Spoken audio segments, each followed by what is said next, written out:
Good morning, Internet friendos, and welcome to another episode of Life According to Joel.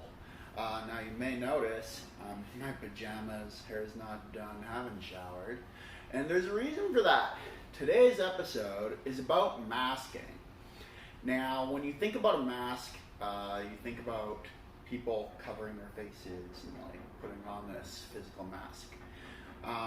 However, in the world of neurodiversity, individuals with neurodivergent mindsets, such as autistics, bipolar spectrum disorder individuals, people with mood disorders, people with BPD, people with ADHD, people with anxiety disorders, schizophrenia, etc., we've all learned from a very young age, if we were diagnosed, and even if we weren't, to hide who we are, to do what we can to blend in with neurotypicals. And it's so common, so autistics, we do something called stimming. The way I stim is I'll rub my earlobe, I might do something called rock talking, which I take a rock and I fumble it around my hand. People on the bipolar spectrum will sketch, they'll do knitting, they'll do anything. They might have a bracelet that they twitch around, and similar with social anxiety disorders and mood disorders. People who have chronic depression will often be goth culture, or they'll make a way of blending in so that you don't know that they have a neurodivergent mindset. Now, why am I talking about this today?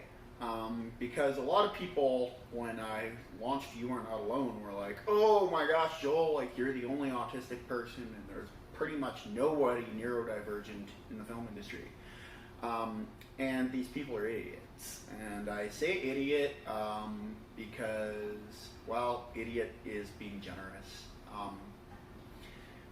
I was on a show when I was talking about people being able to self-identify, and I was brought into the writer's room, and 7 of the 12 writers were neurodivergent. And why do I bring that story up? Because we, in the film industry, we work in a very creative field. We're creative, we're artists. And what is attracted to being an artist? People with unique minds. What are we good at as people with unique minds? Creating art that other people can't. Doing things that other people can't. And so 17% of the population is diagnosed with a neurodivergent mindset. 17%. It is believed that that number is about 50% of the overall neurodivergent population, because a lot of people don't get diagnosed. So if we're talking about undiagnosed and diagnosed, we're talking 30 to 40% could actually be neurodivergent. A large amount of our population is. And in the film industry, a large portion of film workers are neurodivergent, and they hide it. They mask, and so they come into work and they pretend that they think like everybody else. They try to act like everybody else. They try to fit in. If they're autistic, they'll stim in a corner, or they'll go away from set to try to avoid being seen. A lot of autistics like being production assistants or trailer thirds, because they're able to get away from the set and they're able to hide their stimming better. Especially production assistants. I've dealt with a couple autistics who are like, they can avoid the lights and the noise as a production assistant because they can ask to be put over by craft services, or they can ask to be put over by the work trucks. And so why is this important to know if you're a neurotypical?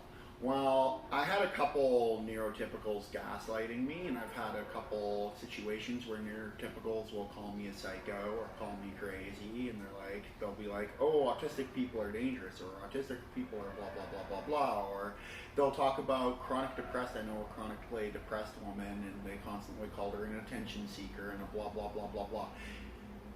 Now, what these neurotypicals don't understand is while they're sitting there tearing apart the person who's not wearing their mask. So a person who self-identifies, a person who self-identifies as autistic or on the bipolar spectrum or schizophrenic, that person is bravely self-identifying. And so while you may call them psycho and crazy and nut job, and you might mistreat them for their neurodivergent mindset, what you need to remember is a good portion of your colleagues around you are also neurodivergent.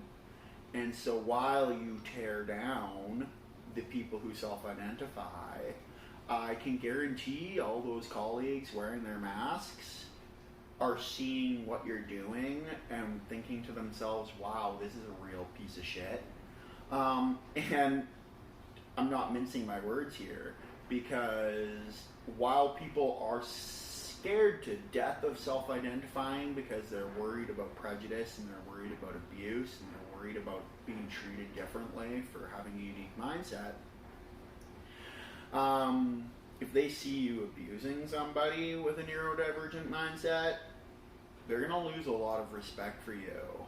And so, like, in the last while when I was doing the You Are Not Alone campaign, several neurotypicals were like, I'm like, oh, I think that person's neurodivergent, and I think that person's neurodivergent. And they're like, Joel, not everybody's neurodivergent. Almost nobody's neurodivergent. Neurodivergent is really rare. And in my head, I just lost a lot of respect for that person, because I'm like, you're an uneducated imbecile.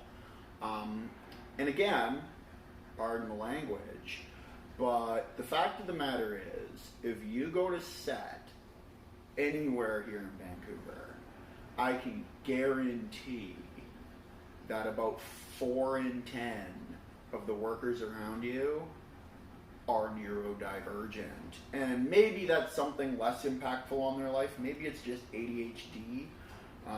Now I don't want to belittle ADHD and dyslexia. They are very impactful on a person's life. Maybe it's not something like autism. Maybe it's not something like a bipolar spectrum disorder. Maybe it's not something like a mood disorder. Maybe it's an anxiety disorder. But the fact of the matter is, a good portion of your colleagues are actually diagnosed.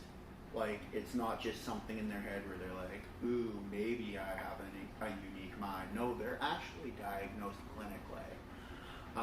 And the ones who aren't diagnosed clinically, they probably know what it feels like to be weird and crazy and a psycho or whatever you want to call us today or tomorrow or whenever you feel like being a bigot. And so it's important to understand that people mask and that people are wearing these masks every day. And part of You Are Not Alone and part of the changes I'm going to be making to that campaign is no longer pressuring people to self-identify, rather being supportive of the people who have already chosen to, and supportive of all those people who are wearing masks and hiding who they are, because those people are worthy of just as much love, compassion, and kindness as those who self-identify, and they're just as brave and strong as those who self-identify, because even though they aren't standing in the line of fire, they still hear every time a person uses the word retard. They still hear every time somebody who self-identifies is called a psycho. They still witness the abuse, and they still witness the intolerance and the ignorance, even if they are wearing a mask. So, to conclude this episode, be kind, be compassionate, be loving, and be understanding.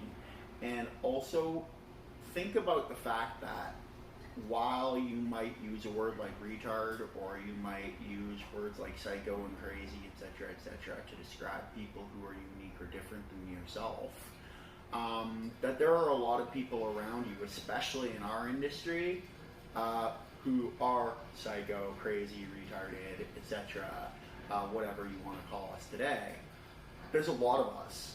And that person wearing a mask that you don't realize is neurodivergent, probably judging you pretty hard when you unload on somebody who isn't wearing a mask.